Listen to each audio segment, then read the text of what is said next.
morning. Buenos dias. Bonjour mes bien-aimés. Bonjour chers internautes. Aujourd'hui, je vous parlerai d'un message qui s'intitule La métamorphose du chrétien. Qu'est-ce que la métamorphose? C'est un changement de forme, de matière, de structure, tel que la chose n'est plus reconnaissable. Bien sûr, quand on parle de métamorphose, en regardant la nature, on pense au papillon, qui d'abord est une chenille, puis peu à peu se transforme, jusqu'à voir un joli papillon, comme nous avons pu observer dans la nature. Et nous allons voir justement un verset qui se trouve dans 1 Corinthiens, au chapitre 15, au verset 50 à 53. 1 Corinthiens 15, versets 50 à 53. Ce que je dis, frères, c'est que la chair et le sang ne peuvent hériter le royaume de Dieu, et que la corruption n'hérite pas l'incorruptibilité. Voici, je vous dis un mystère. Nous ne mourrons pas tous, mais tous nous serons changés. En un instant, en un clin d'œil, à la dernière trompette. La trompette sonnera, et les morts ressusciteront incorruptibles, et nous ne serons changés. Car il faut que ce corps corruptible revête l'incorruptibilité, et que ce corps mortel revête l'immortalité. Amen. Amen. Donc effectivement, la métamorphose du papillon nous fait penser au nouveau corps que le chrétien va revêtir lors de l'avènement du Seigneur Jésus, et qui nous est rapporté dans le livre que nous venons de lire, c'est-à-dire 1 Corinthiens chapitre 15, versets 50 à 53. Donc il est dit qu'il y a un événement glorieux qui attend l'Église de Christ. Cet événement, c'est le retour du Seigneur, où il va revenir chercher son Église, qui est constituée bien sûr de ceux qui nous ont déjà précédés, de ceux qui sont morts, mais aussi des chrétiens vivants.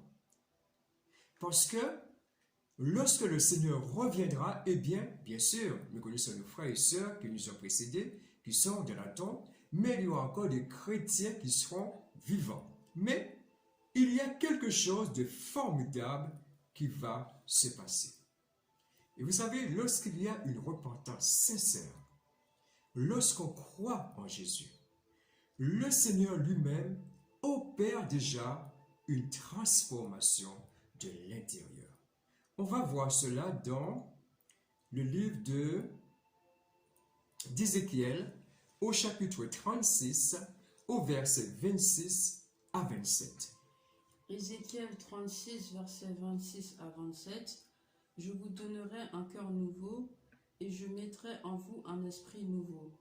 J'ôterai de votre corps le cœur de pierre, et je vous donnerai un cœur de chair.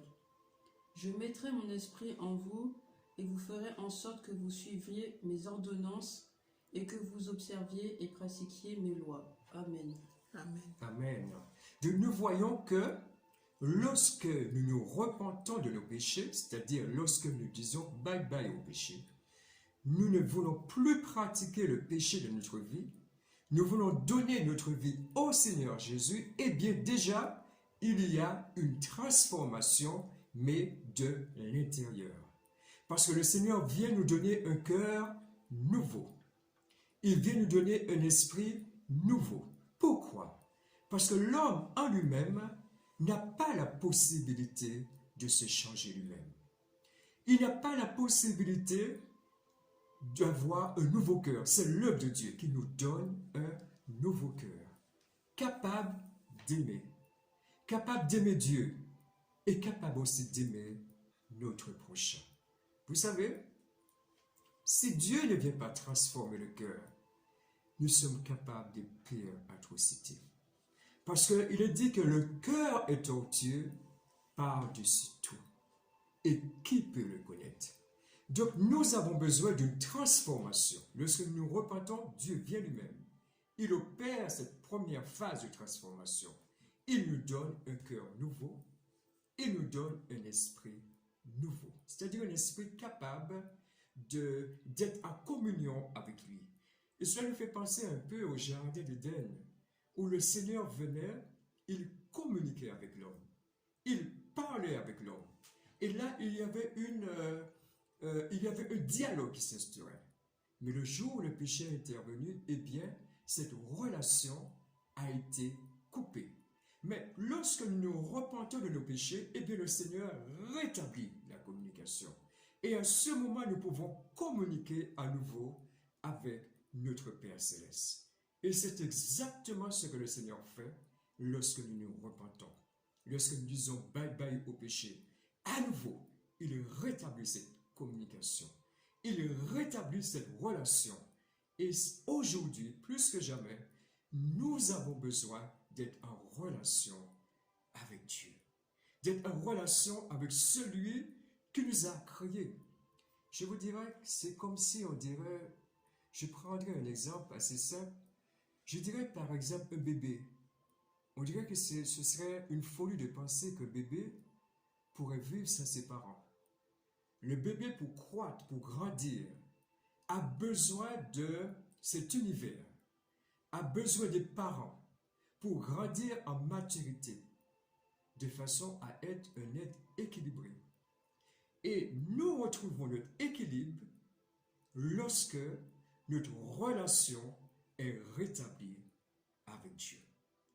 Donc le Seigneur opère cette transformation lorsque nous nous repentons de nos péchés. Et je disais tout à l'heure, c'est une transformation qui s'opère d'abord de l'intérieur.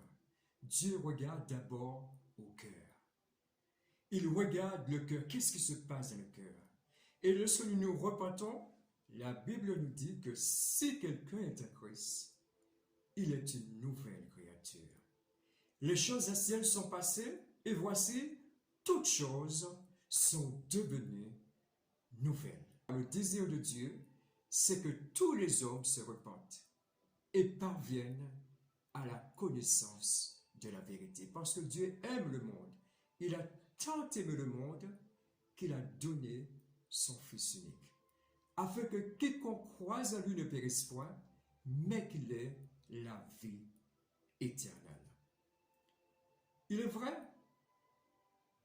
que la Bible nous dit qu'il nous donne un cœur nouveau. C'est une transformation de l'intérieur. Mais le Seigneur ne laisse aucune œuvre inachevée. Ce que le péché a, je dirais, a terni, ce que le péché a déformé, Jésus vient pour transformer, vient pour redonner cette possibilité d'être en relation avec lui. Mais pour que la relation réussisse, pour que cette transformation soit agréable à Dieu, il y a un modèle. Il y a une référence. Et cette référence, c'est pour tous les chrétiens du monde entier. Cette référence, c'est Jésus lui-même. Cette référence que nous devons imiter, c'est Jésus. Et l'apôtre Paul disait dans 1 Corinthiens, chapitre 11, verset 1er, « Soyez mes imitateurs, comme je le suis aussi moi-même de Christ. » Donc nous avons quelqu'un que nous pouvons imiter. Lorsque nous regardons Jésus de son amour, lorsqu'il a été sur la croix, il n'avait pas besoin de cela. Et vous savez, ce ne sont pas les clous qui l'ont retenu à la croix du Calvaire. Mais à la croix, il pensait à vous. Il pensait à moi. Il pensait par son sacrifice à tous ces hommes, à toutes ces femmes, à tous ces jeunes qu'il allait sauver en versant son sang à la croix. Donc, nous avons une référence, nous chrétiens, aujourd'hui. Nous avons une référence qui est Jésus. Et l'apôtre Paul disait, « Soyez mes imitateurs, comme je le suis aussi moi-même de Christ. » Donc nous avons une référence, nous avons Jésus, et tous ceux, toutes celles aussi qui imitent le Seigneur Jésus. Parce que le but final, c'est de ressembler toujours plus à notre Seigneur Jésus. Le but final, c'est cela. Et le Seigneur se donne le moyen de pouvoir arriver justement à ce but final. Parce que le Seigneur ne laisse aucune œuvre inachevée. Ce qu'il a commencé, certainement, il l'accomplira. Mais vous savez, si cette métamorphose commence de l'intérieur, elle aura son aboutissement complet lorsque le Seigneur reviendra chercher son Église. Parce que nous voyons que notre corps est toujours sujet parfois à la maladie, est sujet parfois il y a des attaques, même des virus. Mais ce que le Seigneur voudrait, c'est qu'un jour, eh bien, ce corps soit totalement, je dirais, transformé. Cependant, nous voyons que s'il y a une transformation de l'intérieur, nous voyons que cette transformation peut s'opérer pendant toute la vie du chrétien. Pourquoi? Parce que nous sommes appelés justement à imiter Christ, et ce n'est qu'au contact de la parole de Dieu, par les épreuves que Dieu nous transforme, que Dieu nous amène à cette maturité spirituelle. Mais il est dit que lorsqu'il reviendra, eh bien ce sera l'achèvement de cette transformation. Et là ce sera, je dirais, le corps sera transformé de façon instantanée. Parce qu'il nous est dit qu'en un instant, en un clin d'œil, les morts en Christ, il y aura un ordre, parce que Dieu est un Dieu d'ordre. Les morts en Christ, tous ceux qui nous ont précédés, eh bien, le Seigneur d'abord va les ressusciter. Et ils seront transformés. Parce que lorsque le corps physique descend de la poussière, descend de la terre, elle devient poussière. Et parfois, toutes ces poussières peuvent se disperser. Mais le Seigneur est assez puissant pour ramener toutes ces poussières de façon à constituer un corps qui sera lui-même transformé. Par le pouvoir, justement, qu'il a de s'assujettir toutes choses. Il a non seulement le pouvoir de créer, mais aussi il a le pouvoir de transformer. Il y a un chimiste français qui disait ceci, un chimiste du nom d'Antoine Lavoisier qui disait ceci, lorsqu'il parlait de la conservation des masses en chimie, il disait ceci, rien ne se perd, rien ne se craint, tout se transforme. C'est cela avec Dieu.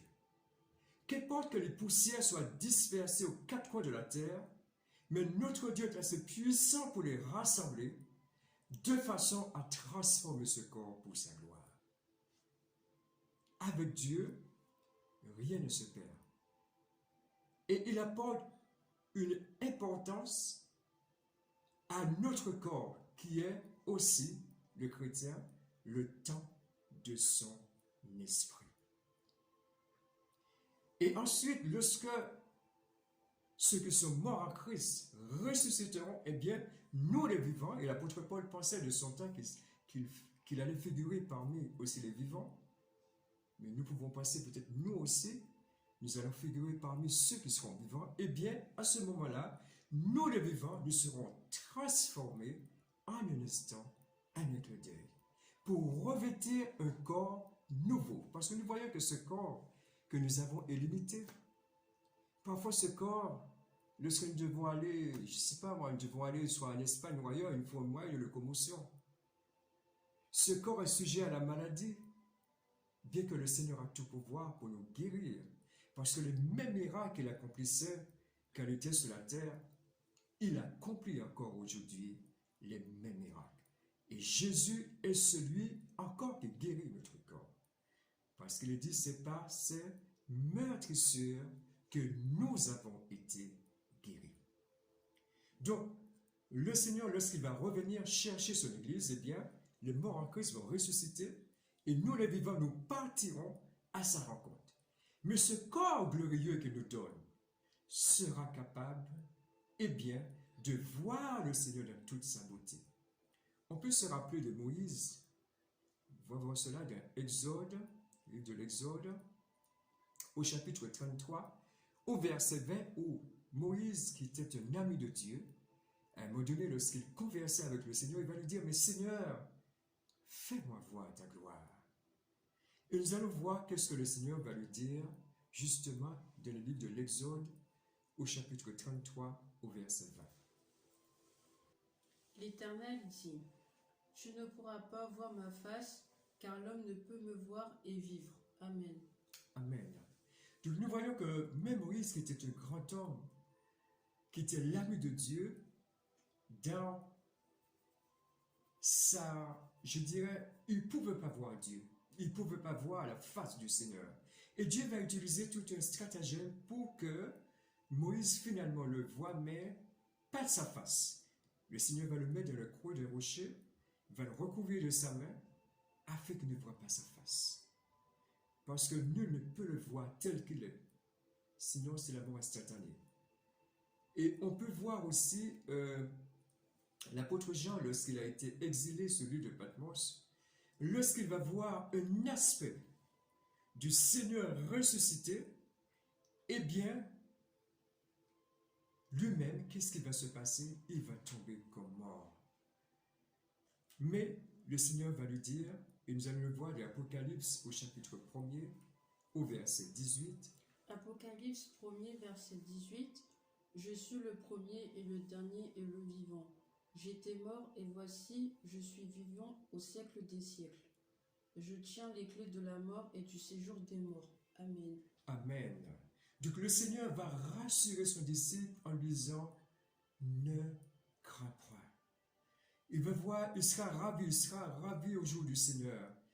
Il sera ravi en esprit. Et il verra un aspect de la gloire du Seigneur ressuscité. Et le Seigneur va le rassurer en disant, ne crains point. Je suis le premier et je suis le dernier. Et c'est pour nous aussi aujourd'hui chrétiens un puissant encouragement. Ne crains point.